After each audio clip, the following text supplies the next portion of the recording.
And thank you very much again, Ken. I am going to use my different account. I don't know if you can find me in the gallery here, but you've got that one, and then I've got this one. I'm going to, let's see, if you can spotlight me. I don't know if you can because I'm away from it.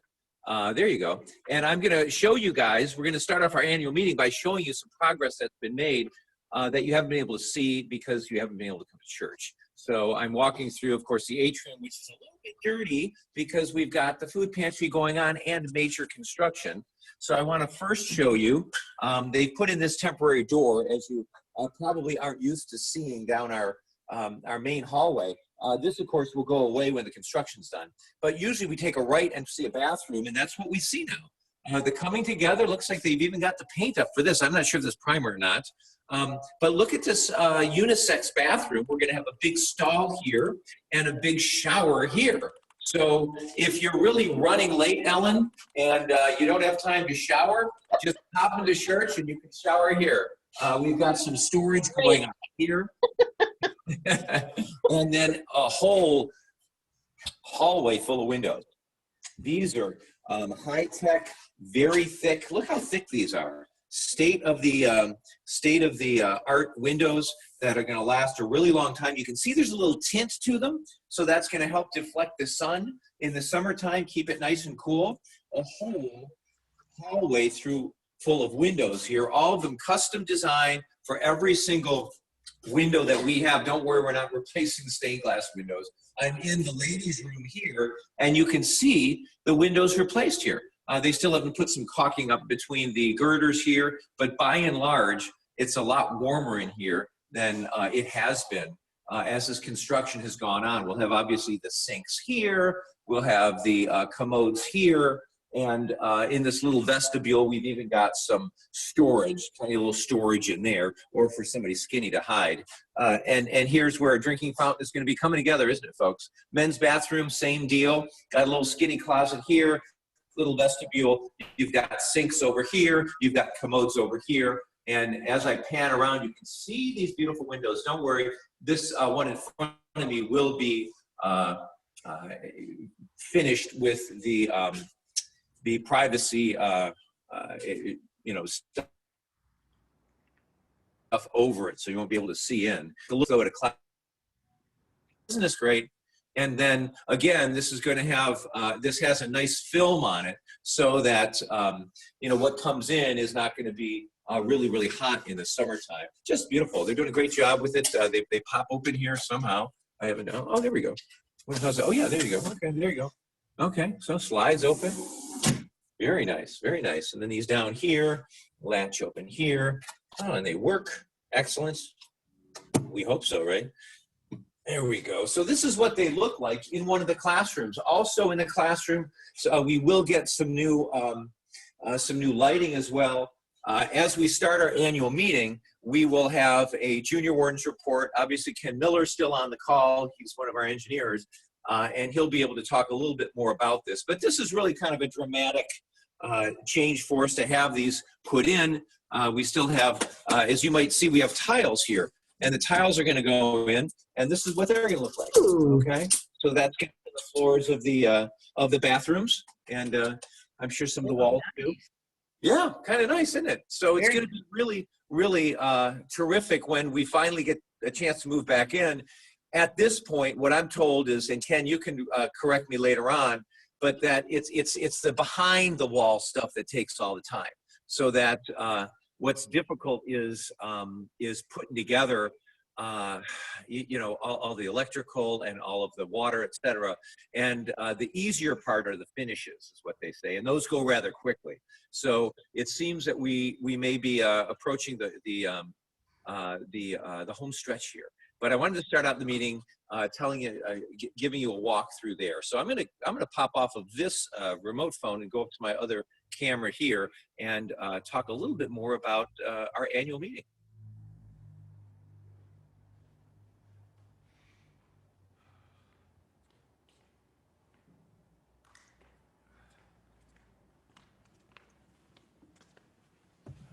There we go. So I hope that was helpful for you folks. I see we've got a number of folks still with us this morning, which is great because we do need a certain number of people to stick around for our annual meeting to actually work. So let me go ahead and share my screen here.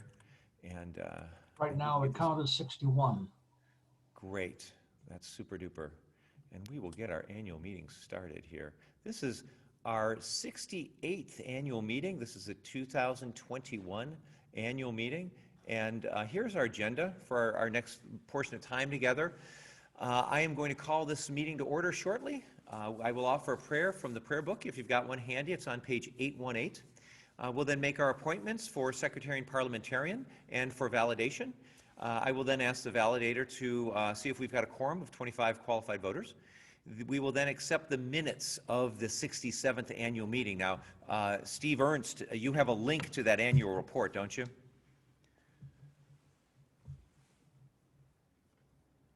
Steve Ernst, are you with us still? I think he's going to put a link to that annual report in the chat box. Are you still there, Steve? He was. He was? I think he is. Maybe he's muted or something like that. But Yeah, I was muted. I'm sorry. okay, It's no in the problem. chat box. Okay, in the chat box. Thanks, Steve. Like I've never done that. So in the chat box, you've got a link. I realize that it's pretty quick for you to go through the minutes. They're not that long. Take a few moments to go through them. We're going to take a vote on those. And then I'm going to introduce the staff, both the outgoing and incoming vestry members. And then I'll have a PowerPoint for us on the state of the parish. We will then offer the senior warden, junior warden, and treasurer an opportunity to chip in. Their reports are also in the annual report, so they don't have to say anything. They've already written up a report for you, and we're doing it digitally. We are going to be making sure that each household gets one as well. We don't want to. I thought about doing this annual meeting as part of the service, just so that we get more people participating. But at issue is the fact that our annual meeting is supposed to have some dialogue. So I hope what you'll do is raise your hand through there's a function on Zoom to do that, or put a question in the chat box, and that way we can address it for you, so that we make sure that y'all are understanding what's going on here. We'll then have our letters of greeting that we send out every year to our former leaders at the parish who are still with us, and then we'll adjourn. So that's what it's going to look like. And so at 11:13 a.m. on this Sunday, January 31st, I would like to call the 68th annual meeting of the Parish of St. David's Episcopal Church in Southfield, Michigan to order. And I would like to follow that with a prayer. The Lord be with you. And also with you. Let us pray. Almighty and ever-living God, source of all wisdom and understanding, be present with us who take counsel in this parish for the renewal and mission of your church. Teach us in all things to seek first your honor and glory. Guide us to perceive what is right, and grant us both the courage to pursue it and the grace to accomplish it. Through Jesus Christ our Lord. Amen. Amen. Calling the 68th annual meeting of our parish into order, I would like to first appoint a secretary and parliamentarian, John Hawks, and our validator, Maureen Mahar. Can I get a second? Second. Seconded by Ellen Boyes. Is there discussion? Speak up if there is. Hearing none, all in favor say aye. Aye. Aye. Raise your hand also so we can see. Okay, all opposed? Congratulations, John and Maureen. You are our secretary, parliamentarian, and validator. I would now ask our validator for a certificate of quorum. Do we have 25 qualified voters present? Right now I show 54 participants, so I would say yes to that answer. Okay, thank you very much. And now that you all have had all of 2 minutes to read the annual meeting minutes, what I would like to do is to move that actually down a little bit further, because although it probably will pass unanimously, I do want to make sure that you all have had a chance to read them. So I've just moved that down towards the end So in case, in case some of the stuff in between now and then gets boring, you can read the minutes, okay? Chris, do you want this recorded? Say that again, Ken? You want me to record this, or should I go ahead and kill it? You can keep recording it, that's fine. Okay. Yeah. And I would like to introduce our staff who are here. First and foremost, George Cullinan, are you with us? Or are you muted? Well, we know George was with us, right? Okay. Let's see. I'd like to then go ahead and let's see. And is Lynn? Lynn, are you with us this morning? I'm here. Lynn, how are you? How many years now have you been with us? 3 or 4, I don't know. This year has been rough. Lynn Zacharias, our esteemed parish administrator, who's been with us at least 3 or 4 years. She's holding the office together from her own home. So we're very thankful that that's what's happening here. It is tough, Lynn, isn't it? Yes. But you do. I think it's 3 full years. So yeah. It is 3 full years, yeah. Yeah. And then tell us a bit about how you work your day. I mean, how often do you come into the office? Well, right now it's usually once a week. I pop in to make copies or sort the mail and whatever I need to do there. But I have my, I'm logged into the email from 10 to 3. I'm available by my cell phone. And sometimes I'm even logged in at night. So that's the curse of working from home. But I feel like everything's getting done. Yeah, well, as you preface your comments, Lynn, this is a very weird, obviously unprecedented, crazy time. And thank you on behalf of the parish for all the hard work. And if you do have any questions or comments for Lynn, go ahead and put those in the chat box. But thank you very much, Lynn, for being here today. I know you're not usually here on Sunday mornings. You got another church, but we really appreciate it. It's good to see you because Nice so many to of us see are you. to see you as well. So Lynn and Deborah Davis, you're here. Deborah, are you here? I am here. Great. Deborah has taken over as our pastoral care counselor and our coordinator, rather, because of course we had Susan Brooks in that role for a while. But Deborah, you're here now, and how have you enjoyed this?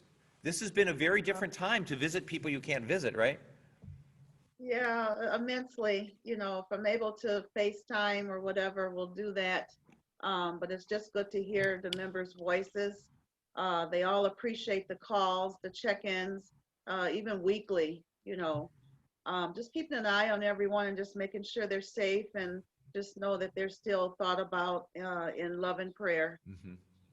Well, thank you for the job that you do. And I would remind our parish that if there's somebody that needs a visit, if there's somebody, I mean, these are really, you know, lonely times. We know it. We read about it. We're stuck in our homes. Let your parish family know. We have people writing notes. We have people making phone calls. Deborah is right on top of these things. We, of course, were very sad to lose Susan Brooks, you know, recently, and all the wonderful work she did for years for us about tending to those who needed to visit. But now that's on Deborah's plate. And Deborah, we're really excited that you're here and you're able to fulfill that role. And Father Steve Bancroft, are you still with us? He may have popped off. Father Steve with the food pantry and all the work that he's been doing to keep us going. His report is in the annual report. I just wanted to give him a chance to check in and say hi. You can read about his work as well as Deborah's and certainly my report and many, many others are in that document. And let's see, I mean, we could go into Ellen. Ellen, you feel like a staff member. You're with us every Sunday.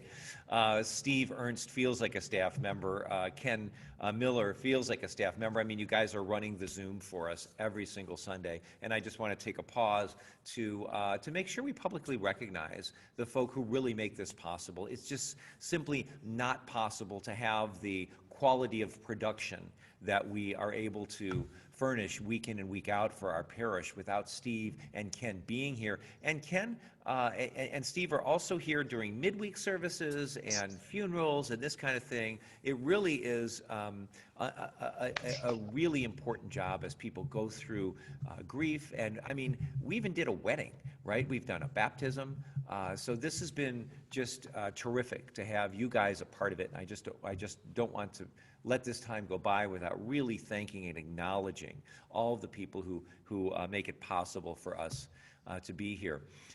We will be acknowledging our treasurer a little bit later on. That's certainly a staff position that through this time she has to come in and balance books and deposit checks and this kind of thing at a time when the building's closed. So, and covered with dust, I will say. When I got in earlier this morning, my kids walked in my office and like, Dad, your desk is covered with dust. I said, it's covered with dust every day I come in. I just have the spray cleaner and the paper towel nearby because it's tough. And for Lynn to have dust everywhere, in many ways a blessing to be going through this time of construction when nobody's in the church, because it really is what we would expect construction to be. So with no further ado on our staff, I would like to thank our outgoing vestry members, Indidi Awaram, who served for 3 years. Would like to recognize him, and Ken Miller, who actually got into a revolving door when he came off of the vestry and got back on again. So Ken, we're very happy you're still with us, and the expertise you bring, especially towards the construction project and towards the projects we're working on with the parish garden. Also want to thank Audrey Humphrey. She is brand new on the vestry this time around, and Daryl Butler, who is brand new on the vestry this time along, for volunteering their services and being with us. It's going to be a really exciting 3 years for you guys. I'm really excited to be with you. This is going to be really cool, moving back in the building, ministries, jump starting and taking off, new ones taking off. And so I want to take that time to address our folk who are going off and coming on. And with no further ado, I would like to move into my State of the Parish address. Remember about a year ago and what we usually did? We usually did collect money for somebody's food for somebody else's food pantry. Remember that? We used to go down to the Detroit Rescue Mission, right? We used to tend God's garden.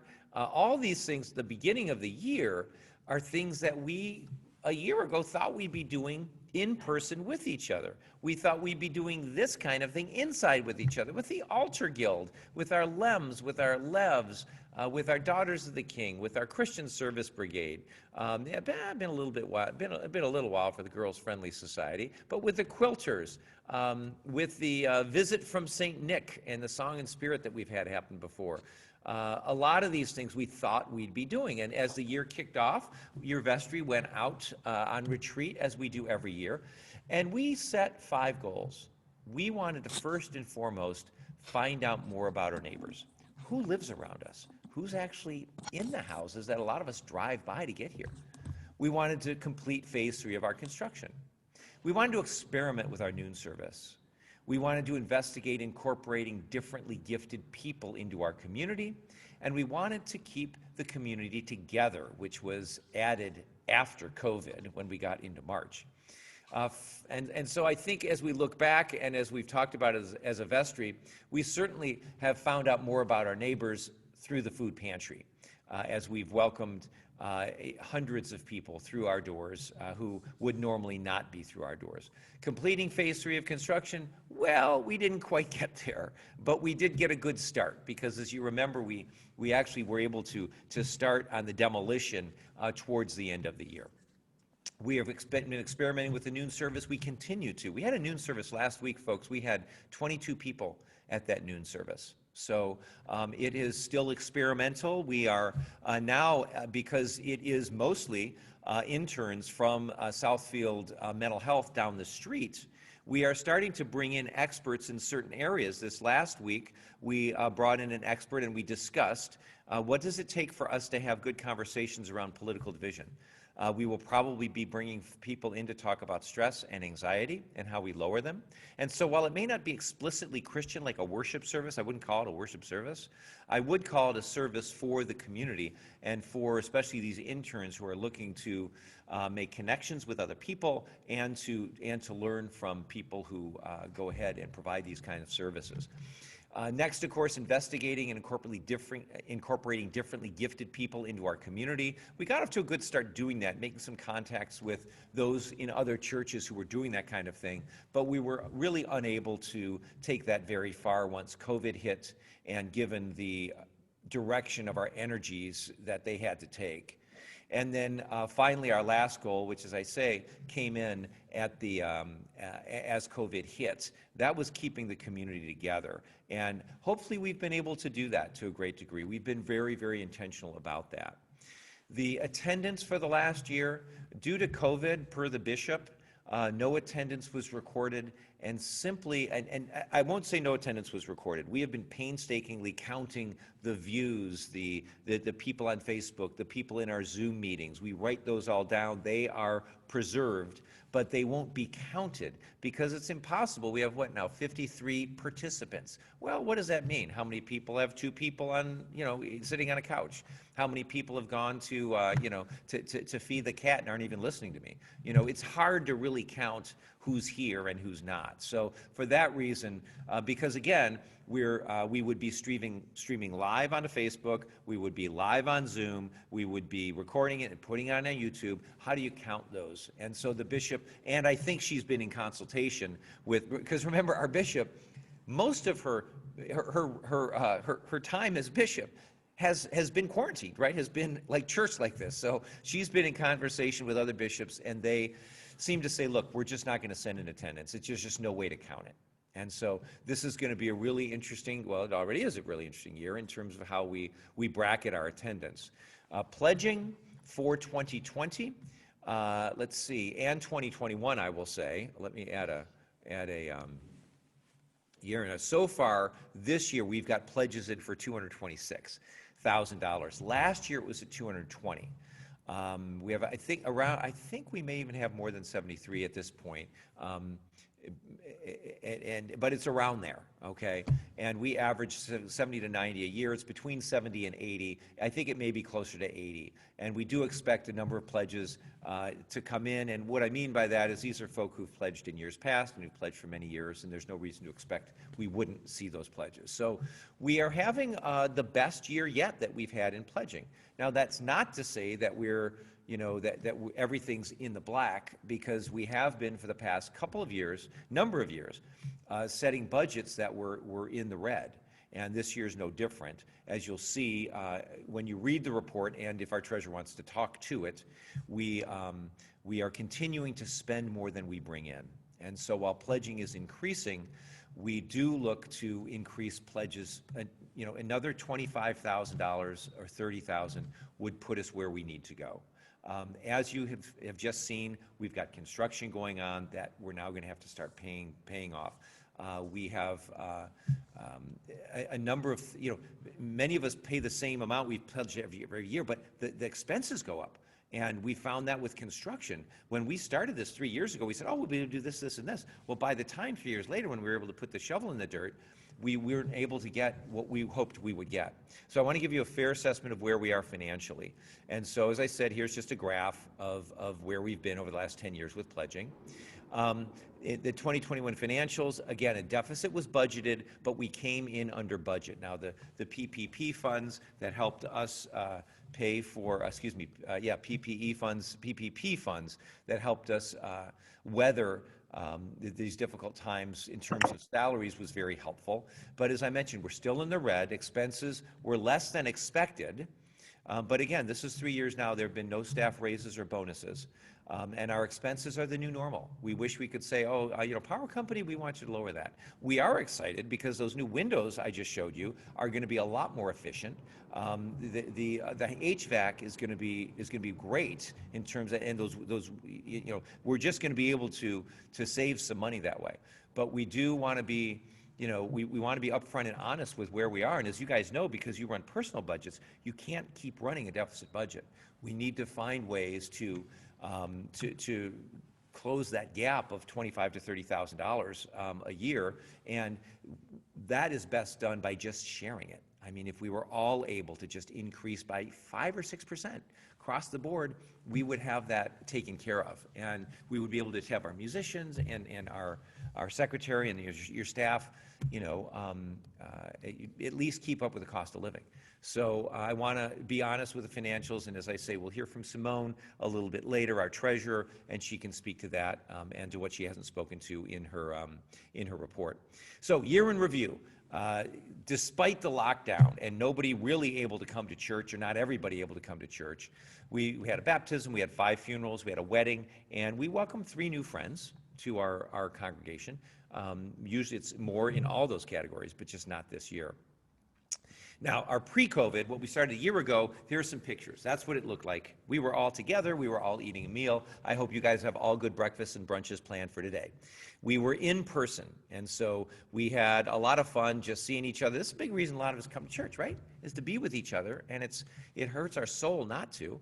We had some vestry training in Lansing that we did. We went ahead and we tried wiggle worship, and that was a fun noon service, and I think that we're going to try that again when we get back. We've got a great Lenten project we're doing with our young families and children by actually inviting them in small numbers, just 1 or 2 families, to actually make food boxes for children by children. So we're trying to keep up our programming and keep our kids involved.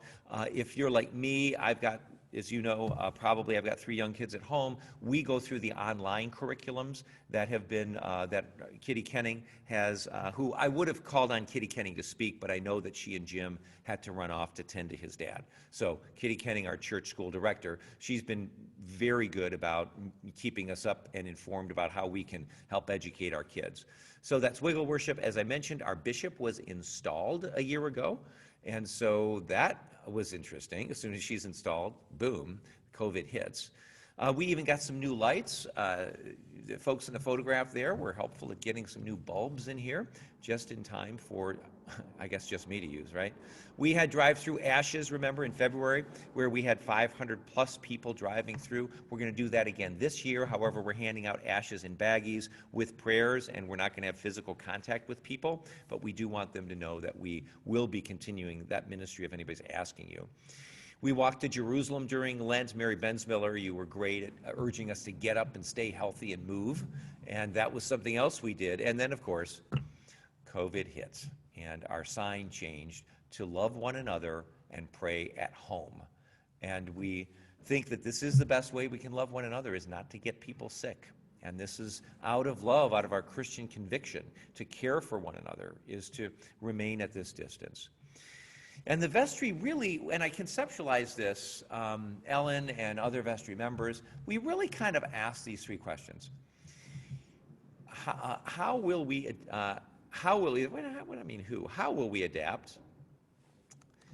Let's see, that's what I like about having a living document here. Let's see, here we go. How will we adapt, not who. I don't know why that says how, but it says that, but it says it anyway, and I can't seem to get to it. Oh, that's why, okay. There we go.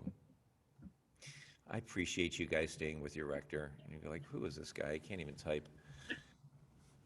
And this is who. Oh my gosh, can you believe this? Anyway, you get it. I'm not going to change it. How will we adapt? Is it us? And how can we stay safe? We really ask that. How can we as a parish adjust? What are the services we can do? What can we offer? What can't we offer? While we stay sane. Now, you guys know it as well as I do, that when you start doing stuff on Zoom and working from home, and you've got homeschool kids, or you've got people you're not in touch with, I mean, it's like running like you're normal, like 2 miles every day through molasses. I mean, it just goes by slowly, and not only goes by slowly, but your energy's zapped. So we didn't want to do too much, because as you may have learned by now, you've been with me, I've been with you 13 years, I tend to bite off a lot. And so how can we adapt? Secondly, is it us? Is this really what St. David's is about? Does this stand for us? And secondly, how can we stay safe? So keeping those things in the back of our minds, we never really wrote these down, but as I kind of thought about how your vestry operated over this last year, that's really what we did. We really asked, how can we adapt? Is it us? And how can we stay safe? And so we did stuff. At first we hunkered down. I thought you'd like this meme. We hunkered down and we were like, we're going to stay safe, doggone it. We're not going to really go out there and infect people. And we started to get creative. Len Sackett, thanks for sending me this idea of baptizing a kid with a squirt gun. We didn't get that creative. But we did start to think how we might do that. For example, one of our small groups here, meeting only at a distance and outside. They're able to stay together. We met, obviously, on Zoom. We started thinking, well, we're going to stream to YouTube. We're going to do the whole thing on YouTube. But we really like Zoom. We can talk with each other. We can chat. We can see each other that other platforms didn't permit. And so we like Zoom. And that's where we found our home. We have had inspiring guests. This is just one of them. Our City of Southfield Police Chief came and spoke to us during this last summer of racial reckoning, much needed and overdue. And we started doing stuff like that. We had the mayor with us. We had Dave Coulter, the county executive, with us. We sang from at home. The choir, I can't thank you enough for sending your videos. How tough that must be just to sing to your phone, right? But you did that week after week after week, and you sent us your videos. And looking forward to getting the same videos in to edit for Lent as we go into Lent. We're now kind of replaying some of the ones we did last spring, and Lent, of course, a different season, and George is getting those out to you. We kept up with our mindfulness and meditation from at home. We never missed a Sunday on our monthly meetings there. We also launched something, and Jane Roberts, I'm really, really thankful that you and, of course, Deborah and a number of other people, very faithful, every Monday, Tuesday, Wednesday, Thursday, 8 o'clock, to meet for prayer. And we do it from the prayer book. We do it from the New Zealand prayer book. We catch up, and there's always a place at St. David's, no matter what your day has looked like, for you to check in, to be with your parish family. Monday through Thursday, you can be there with us. We, of course, study the Bible from at home. We continue to have a Bible study every Tuesday at noon and at 7. We are working through some of the New Testament books. All are invited. And we know that people want to grow in their knowledge of Christ, and Bible study is always a great way to do it, even if you're a cat. You can check in a Bible study. This is one of our Bible study persons paying attention to her cat as the cat study the Bible with us. We watch movies from at home. We tried a bunch of different things to see what you all wanted to do. We've never been a big movie making parish. Even when we were in person, we would have a movie and we would get a ton of people. It doesn't really matter. We get enough people to enjoy the film together and to be family. We played bingo from home. Thank you, Jan Ernst, for calling us together and for arranging that, and for, I don't know why. I don't think you fixed it, but I did win something, and thank you very much for that. We stayed open most obviously with our food pantry. And this was a clip from Channel 7 that they ran early on in COVID, almost a year ago, about how St. David's actually opened. And funnily enough, we had opened about 3 weeks before COVID hit. But once it hit, it accelerated. We were open 5 days a week, 9 to noon. Ken Miller remembers we had these special drop-offs where we'd have lines of people in the back parking lot. We've had flu shots, as I'll get to. I mean, we really have tried to use the building, what we can of the building, because remember, half of it's under construction, to do the ministry that we can do. And so there's Father Steve, everybody wearing masks, everybody doing what they can to stay safe. This is what your pews look like most of the time, with boxes of food in them. This is what the racks in the back in the narthex look like, and it's just full of food. Here's donate. Every probably third or fourth car, folks, are people dropping off food. And this is a picture my sister took and sent to me. She and her husband live in Birmingham. It's a house a lot of people walk by. They put out a basket. They have come by, and I want to say they've dropped off 30 baskets of food in the last year of this big. this much food. And I just say that because I have a picture of it. I know a lot of you folk have been dropping off food. Here's the Herzbergs. They dropped off a whole ton of food, and you guys have done it repeatedly.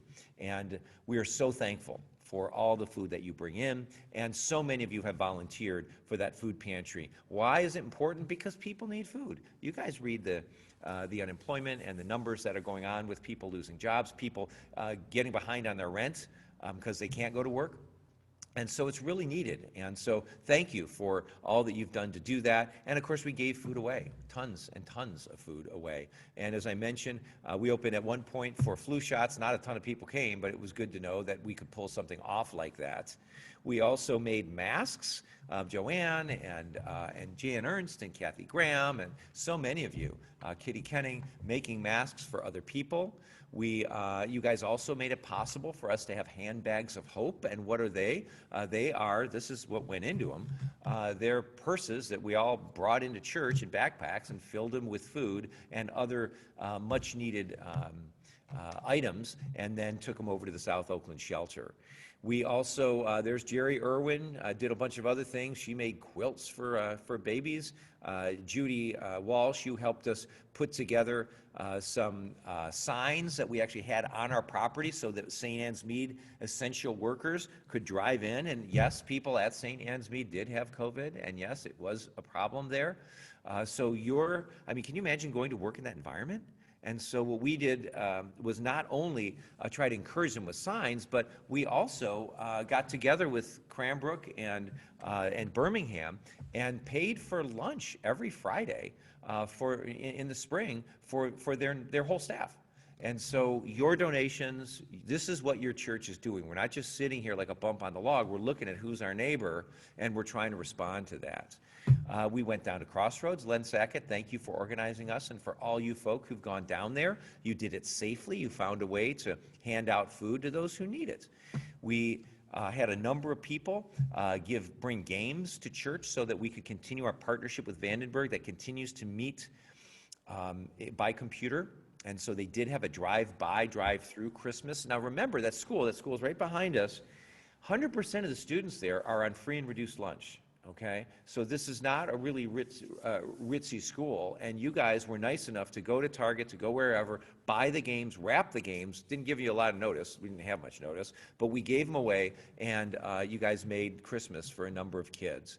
We're also recognized by Lighthouse for the work that we do. As you know, Lighthouse is the entity in which we partner with to do the pantry. Right? So while you all donate food, we get the majority of our food from Lighthouse, and they recognized us for that this year. We also say goodbye to some of our dear friends, right? To Susan Brooks, to both Terry and Marianne Moore, such lovely, lovely folks, to good old Dorothy Ensley, to Susie Wilson, and then to Betty Cooper. What wonderful saints that we lost, as well as we did funerals for Calvin Braithwaite, for Hetty Mae Gray, and many of us remember Carol Porter, who was a former vestry member who died, and we buried this year as well.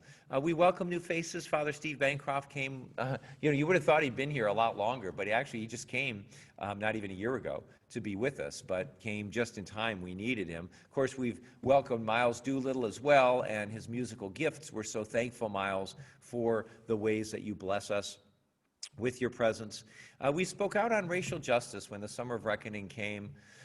We quoted John Lewis there on our sign, get in good trouble. We went and bought a bunch of yard signs and handed them out. And perhaps more importantly, we began to form a racial equality team. And what is that? That's a group of people who don't want this issue to die. A group of people who say, we are like a mixed race parish. I mean, we have a lot of people from a lot of different places here. Why did God do that? Could it be that we all want to get along and love each other? Yeah. But as with any gift, and you and I always do this, is we get the gift, we enjoy the gift, we say thank you, and we try to pay it forward.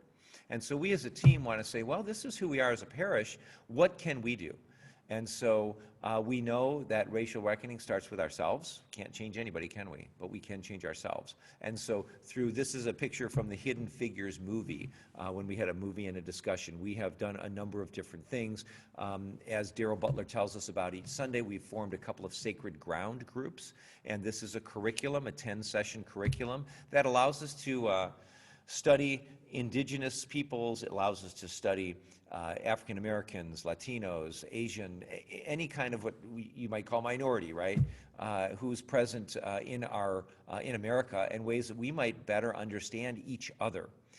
We also have been commending to one another a number of books, but we wanted to do a number of different different sides to this thing, because we know some people don't read books, some people like movies. Most recently, Onika Celestine, you were terrific for teaching us how to make Trinidadian sweetbread, as we did cultural conversations over cooking, and we're going to continue that in Lent. It's a great way to get to know each other, and we're not just going to do Trinidad. I mean, heck, we could. If there's time, I'll do a fondue from Switzerland, right? We want to hear from the breadth of our community, because this is who God made us. But we also want to understand the dynamic a little bit more thoroughly. Summertime came, we moved outdoors. Thank you, Len, for taking that picture. Thank God it was a nice day. We had days that weren't as nice, and we needed to rush in with the umbrella. Thank you, Jeannie Peterson, for cleaning up our garden. I mean, you'd think, because nobody's here, who's doing that stuff, and you pitched in and came out and did that. And thank you very much. And if anybody else gets that bug in their bonnet, wait till the snow melts, and you will be welcome, to come back and do any work like that you've normally done. We baptized babies. We blessed animals. There you go, Lorraine Tyler, with your little scoundrel there. What a cutie pie. Yeah, and that rain that day, I remember as well. And we broadcast it all live on Zoom and on Facebook. We also, as I've showed you, done a lot of work. This is a picture taken obviously earlier on of that bathroom that is open to everybody, the unisex bathroom. And the floor that you see there is concrete. It is 6 inches of concrete. What was there before that was 12 inches of concrete, all of which had to be removed, like the old days. Some of you guys might remember when you went to the lake and cut up the ice and got the tongs and brought it to your fridge. Hopefully you don't remember that. But that's what they used to do. And this is what they had to do. They looked at the floor and they said, we got to take the floor out because we have to put the plumbing in for the bathrooms, right? And so they took the floor out, a huge swath of floor. They thought it would be 6 inches thick. Well, it was a foot thick. So it took them a lot of time to get rid of that. Then they had to dump sand through the window, and then they had to dump concrete through the window. So this has been a huge, huge deal for us. New boilers, take a look at those, you guys. I don't know if you remember, but we used to have boilers that were like the size of small office buildings. I mean, they were huge. We had a big one in here. This is the boiler that's behind the sacristy. And then there's, of course, another boiler that's in back of, that's in the parish hall. Both of those slimmed down. Look at that insulation around the pipes. Look at that retaining, the red retaining tank. I mean, these things are high efficiency. We are going to definitely, and again, when we have time for Ray Litvinovich, our junior warden, to talk, he can tell us about savings. But these are definitely going to save us money, along with the windows that aren't leaking all our heat. We ought to be able to be toasty and warm and really be up to date in terms of what it looks like for us to have the infrastructure we need to grow and to move ahead. Driveway, we're doing the best we can. We did a patch just in time for nobody to use it, right?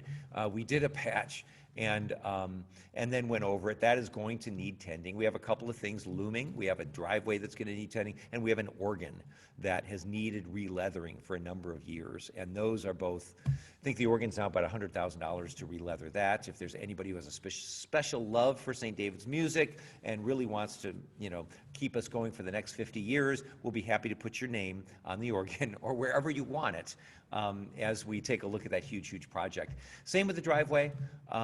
This is a drive-in town. This is a weathered town, and this is going to cost some serious change. I got a driveway that looks like ours at home, and I've had it that way for years. And I'm like, what's it going to cost? And I know just my little driveway is going to cost like $8,000 or $10,000. Ellen, you just got yours redone.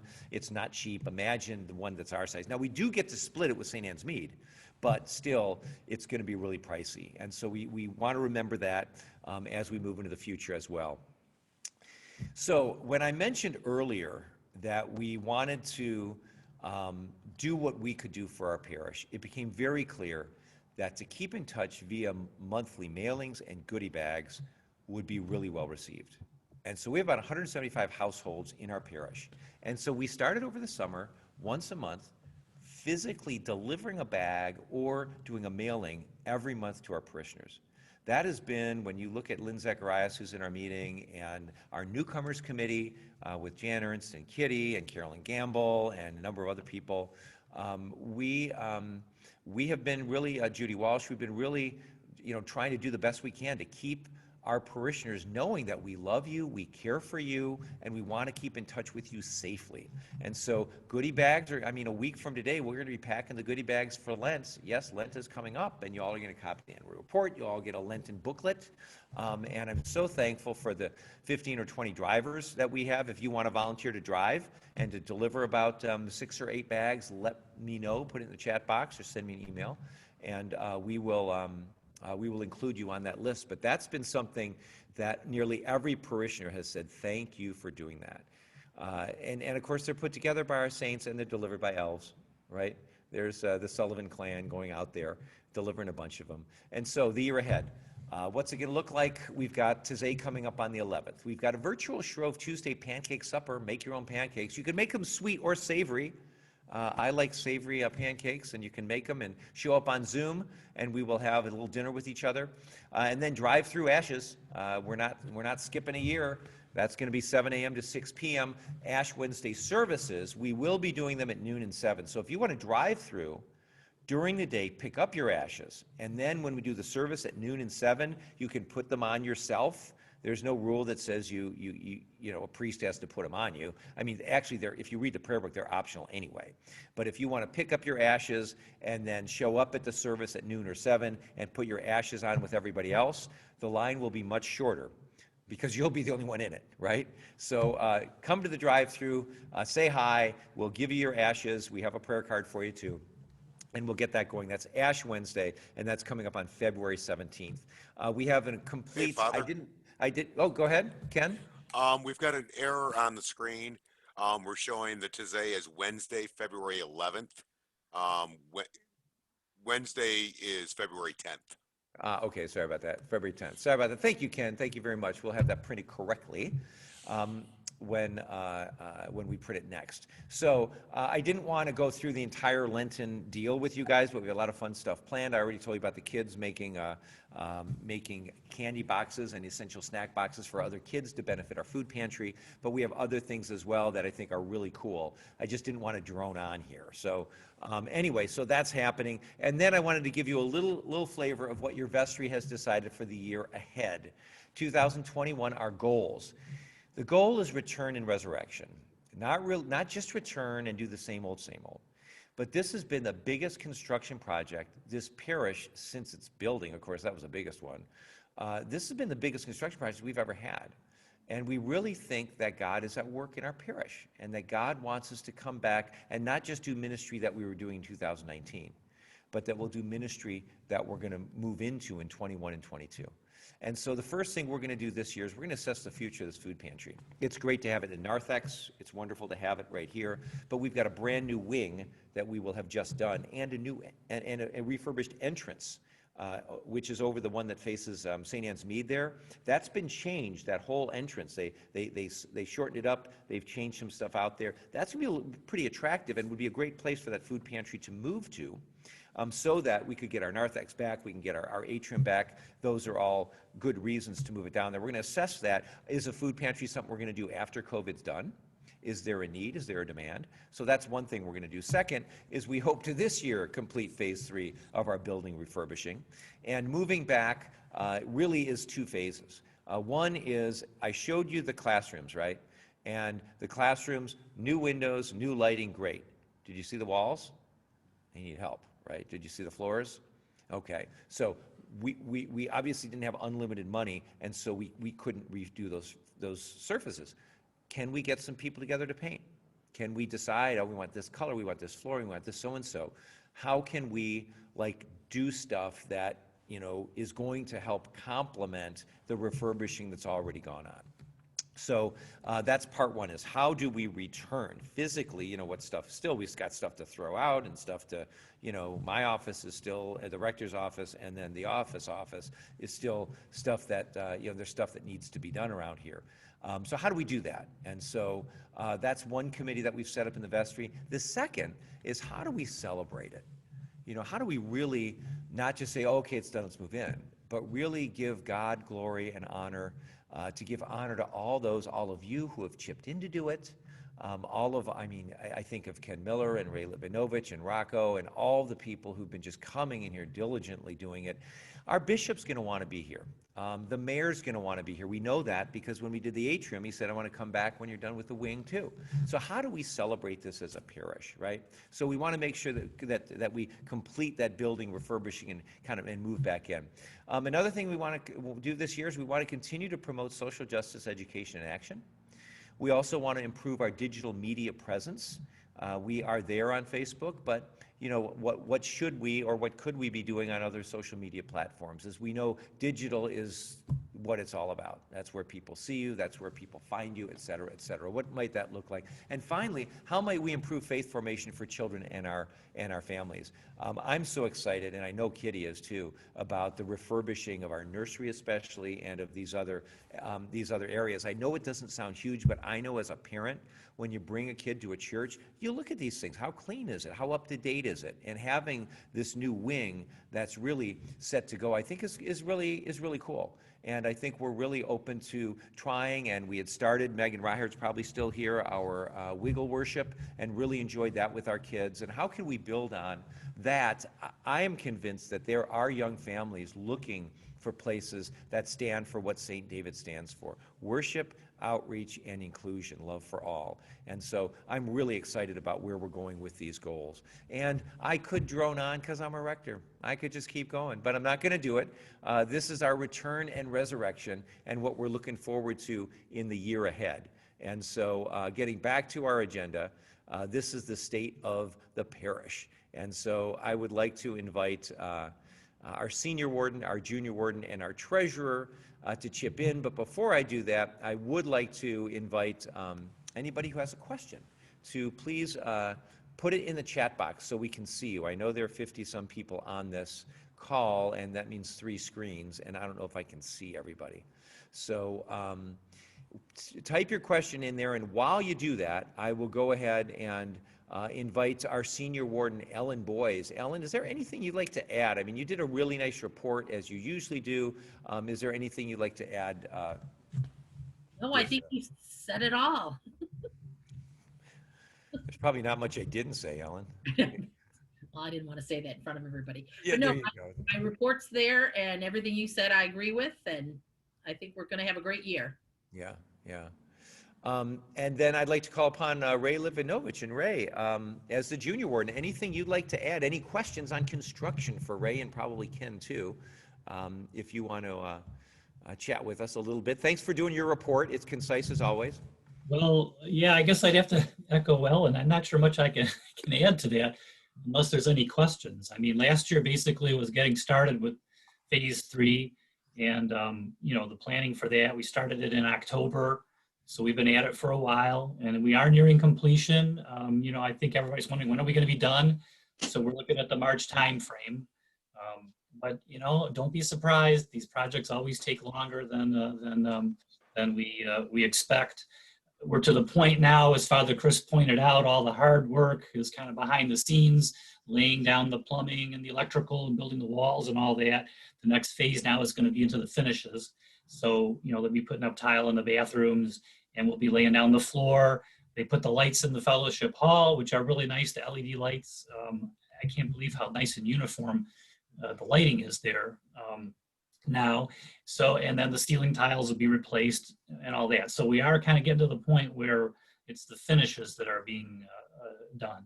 So, But in the windows, of course, you know, they're going to take out all the existing windows because there's abatement involved in that. And then the crews will be coming in and installing the windows around the building after that. So that'll be going in the next couple of weeks. Not surprisingly, we're putting in new windows in the middle of our deep freeze when we had 30s and 40s back earlier, but that's Murphy's Law of construction, I guess, that's the way that it works out. So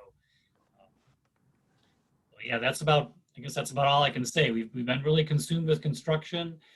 When it's all done, there'll be a lot of work getting us back into the building and getting things straightened out again. So that's what we can look forward to, I think, you know, in the future. And of course, as you pointed out, celebrating, there really is a lot to celebrate, I think, with this building project. We touched a lot of areas. We weren't able to touch everything that we wanted to touch, but I always like to characterize it as this is a really substantial improvement to our building. You know, the things that we were able to accomplish, I think are really stupendous. And I'm really looking forward to, you know, to having things, the dust settled and getting back into the building and using it, you know, like we hope to. Ray, thank you so much, and I can't echo that. The thanks for your work. You came on the vestry and served for 3 years as a junior warden, and you are the first person in, if ever, to be asked to come for another 3 because your expertise on this and your attention to detail has been really just fantastic. And on behalf of the parish, thank you for all of your hard work. A lot, y'all don't know how many meetings Ray comes in, and Ken and Rocco come as well. But I mean, you know, to come and clean out stuff, you're in and you're out, and Ray, what are you doing here? Oh, well, this needed to be done. I mean, you know, we really can't thank Ray enough for the hard work that he's done to keep this together. So if you all know where that little icon is where you can put like applause on the screen, go ahead and do that for Ray right now, because it's really fantastic that we're able to have you do that. So thanks, Ray. There are a lot of details to keep track of, and somebody's got to keep track of them. What's being done, how it's being paid out, and stuff like that. So you're welcome. There's a lot to keep track of. I appreciate you know, you acknowledging that. Yeah. And Linda Williams Bowie, did you put your hand up? If so, unmute yourself, and if you have a question. Well, I was trying to thank Oh yeah. Ray, but I clicked on the wrong thing. But Okay. congratulations and She thank gave you a high five, Ray. That was a high five. Absolutely. Okay. Right. You're welcome. Thank you. All right. And I'd like to invite our treasurer, Simone Charter-Harris, and actually anybody in the Finance Committee who would like to say a word or two. You've turned in your reports. Thank you very much. But I just always like to ask if you'd like to add anything. No, I think if anybody has any questions once they go through the report, feel free to reach out. You know, just want to, you know, just emphasize again the thank you to pre-COVID, you know, to Jerry Sabowski, Don Hawks, Jean Boudet, and post-COVID as well, especially to, you know, John Hawks, who's been, you know, making the run for the church so that we are getting the deposits into the bank weekly, because between him and I, we can get that going. So I want to really thank him for doing that. And just also to thank Steve as well, because he's, you know, he's the administrator in our giving system. And anytime someone wants to add a new, oh, we want to do gift cards, let's add a category for gifts. We say, hey, Steve, you know, so just want to thank Steve for that. But, you know, otherwise, everybody has been really wonderful through this crazy year. And, you know, just thank people again for supporting the church.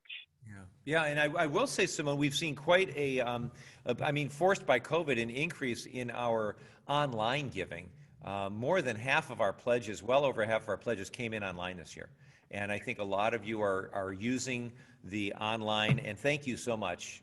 It does cost us a few extra dollars, but it's, I mean, you know, you're able to give, it's easier.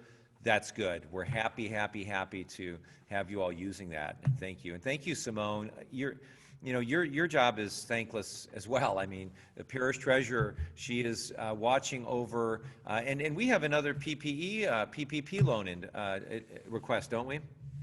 Yeah, we applied for a second one, and you know, I was remiss. Thank the finance committee as well, and Jake Jones has been working on all things COVID. So he just applied for the second one.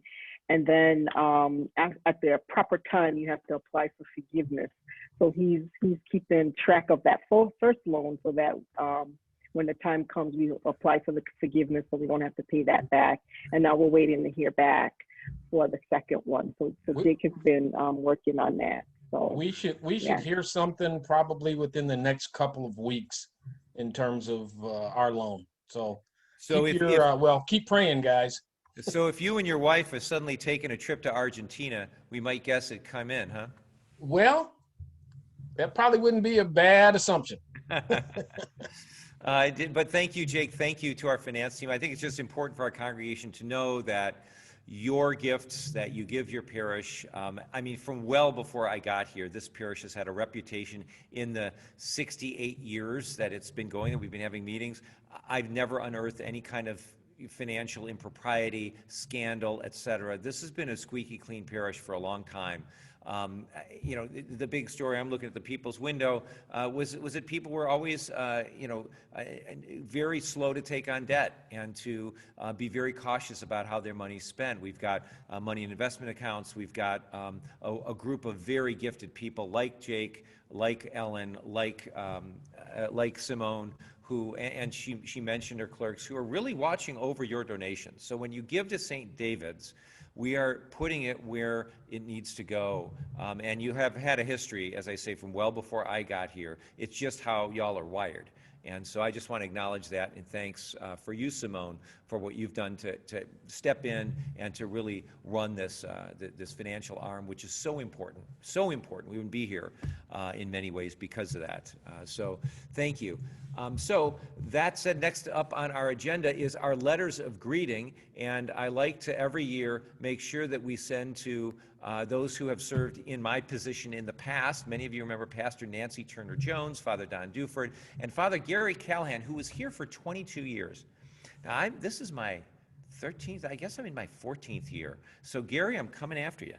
I'm catching you, certainly past the others. But what we do, and Lynn Zacharias, if you'll take note of this like you do every year, make sure we send an annual report and a letter from us greeting that. I would like to resolve that we do that. Can I get a second? That's a motion. Can I get a second? Second. I'll second that motion. Okay, that's Julie Wagner with a second. All in favor, please raise your hands.